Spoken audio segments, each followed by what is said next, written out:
करोड़ों रुपए की लागत से यातायात व्यवस्था को सुगम बनाने के उद्देश्य से एलिवेटेड रोड का निर्माण स्मार्ट सिटी के तहत किया गया, लेकिन अब इसकी खस्ता हालत लोगों के लिए परेशानी का सबब बन गई है। इसकी एक भुजा की तरफ जब हम सोनी जी के नसिया के यहाँ जाते हैं तो उसमें गड्ढा हो गया, जिसको लेकर स्थानीय लोगों के साथ ही यूथ कांग्रेस ने भी विरोध के स्वर मुखर किए। यूथ कांग्रेस के मोहित मल्होत्रा और अन्य कांग्रेस के कार्यकर्ताओं का कहना है कि अभी एक तरफ का रास्ता बंद कर यातायात व्यवस्था चालू है, जिसकी वजह से भी दिक्कत हो सकती है। कई जगह दरारें आ रही हैं, इसलिए उन्होंने मांग करी है कि जिला प्रशासन और स्मार्ट सिटी के अधिकारी एक बार पूरी तरह से एलिवेटेड रोड का निरीक्षण करें। उसके बाद जहां पर मरम्मत की जरूरत है उस जगह पर पूर्ण रूप से मरम्मत कराई जाए। कांग्रेस के कार्यकर्ताओं ने कहा कि कई जगह पर पानी की निकासी के लिए जो पाइप डाले गए हैं वो जाम पड़े हैं और कई जगह पर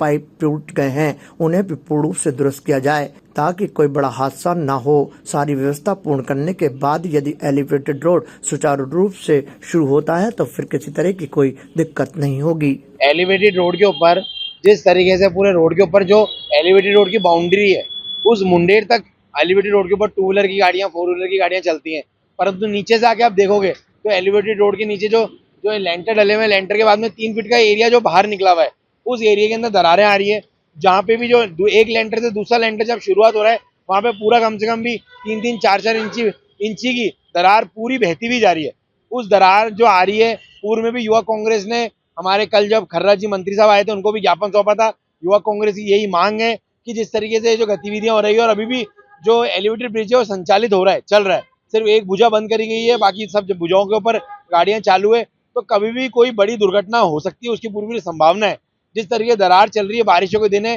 बारिश बढ़ती रही और ऊपर पानी की जो निकासी है वो पूरी तरीके से नहीं होने के कारण कभी भी जो है 3-3 फीट के जो आसार बाहर निकले हुए ये कभी भी नीचे गिर सकते हैं। युवा कांग्रेस अजमेर के प्रशासन को, अजमेर नगर निगम को और स्मार्ट सिटी के अधिकारी को यही निवेदन करती है कि आप जल्द से जल्द एक बार पूरी जांच कमेटी बैठा के और पूर्णतः तरीके से इसकी जांच कराई जाए। जहां जहां मजबूती की मरम्मत की जरूरत है और मजबूती से इसकी मरम्मत कराई जाए, जिससे कि अजमेर की जनता सुरक्षित रहे और अजमेर में कोई बड़ा हादसा ना हो सके। तो पानी की निकासी है वो तो पाइप टूटे हुए हैं ही, बाकी कई पाइप जाम भी पड़े हुए। हमने खुद ने युवा कांग्रेस की टीम ने जाकर यहाँ पे पूरा निरीक्षण किया था, हमने खुद ने भी, तो कई जगहों पे जो अजमेर के जो प्रशासन के अधिकारी है वो तो सिर्फ ऊपर से आनंद फानन के अंदर ऊपर एलिवेटेड ब्रिज के ऊपर से आके और सिर्फ मौका पर्चा करके चले जाते हैं, परंतु आप पूरे एलिवेटेड ब्रिज के नीचे भी आके देखें कि पिलरों के ऊपर किस तरह की दरारें आ रही है। जहां से पिलर के ऊपर लेंटर लगे हुए हैं वो लेंटर के एरिया में भी की पूरी तराड़ आ रही है। भैया ये जो ब्रिज बना है इसको लेकर के यूथ कांग्रेस लगातार विरोध प्रदर्शन कर रही है, आम जन के हित में ये प्रदर्शन कर रही है।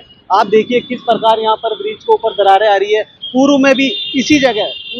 जगह एक टुकड़ा गिरा था एक कार के ऊपर, वो आपको भी मालूम है, उस कार के ऊपर गिरा था, उस कार के अंदर कोई व्यक्ति नहीं था, उधर भी जनहानि होते होते बची। तो हम वापस प्रशासन को आगाह कराना चाहते, सरकार को आगाह कराना चाहते, जो भी ठेकेदार जिसने स्कूल का काम किया है उसको वापस पाबंद किया जाए और इसकी पूरी जांच की जाए, सिविल इंजीनियर से इसकी पूरी जांच कराई जाए, क्योंकि जनता के साथ में जो ये घटनाएं हो रही है आए दिन, अगर कोई बड़ा टुकड़ा गिर गया किसी जनता के ऊपर, अगर उसके साथ में कुछ होता तो उसकी जिम्मेदारी किसकी होगी। तो हम प्रशासन और सरकार से यही मांग करते हैं कि इस ब्रिज को जल्द से जल्द वापस पूरा चेक किया जाए और जहाँ से स्टार्ट है और जहाँ पर अंत है उसको पूरे को वापस दोबारा चेक किया जाए। छोटी छोटी चीजें बारीकी से चेक करने के बाद में इसे वापस चालू किया जाए, जिससे कि आम जन को किसी प्रकार का यहाँ पर नुकसान ना हो। ताज़ा खबरों के लिए देखते रहें सरेराह न्यूज। अपना फोन उठाएं और सब्सक्राइब करना ना भूलें।